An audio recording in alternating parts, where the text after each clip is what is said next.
হায় BJP হায় আজি গোলাঘাট জিলাত বিভিন্ন স্থানত বহুটি টকা খৰচ কৰি নিৰ্মাণ কৰা জলজীৱন মিছন পানী যোগান আঁচনি নিৰ্মাণ কৰি বিশুদ্ধ খোৱা পানী কেইদিনমানৰ কাৰণে যোগান ধৰি আহিছিল যদিও প্ৰায় সংখ্যক এই পানী যোগান আঁচনি বিফল হৈ থকাৰ বাবে পদুমণি ব্লক কংগ্ৰেছৰ উদ্যোগত উষা গৰঙা তিনিআলিত এক প্ৰতিবাদী কাৰ্যসূচী ৰূপায়ণ কৰে।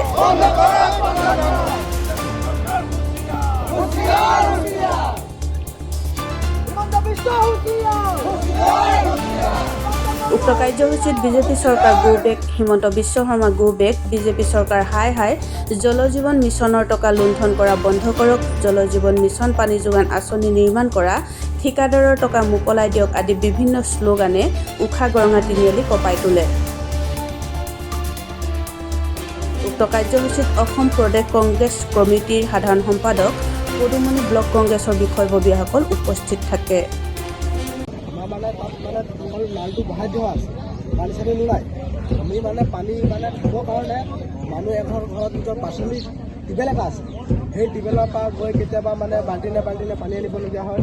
নহ'লে আমাৰ এই যিটো ইয়াত ৰূপকলীয়াত এখন ব্ৰইলাৰ ফাৰ্ম ডাঙৰকৈ খোলা আছে, তাতো এনেকুৱা পানী পাম্প বহাই থোৱা আছে, তাৰপৰা পানী আনি খাবলগীয়া হৈছে।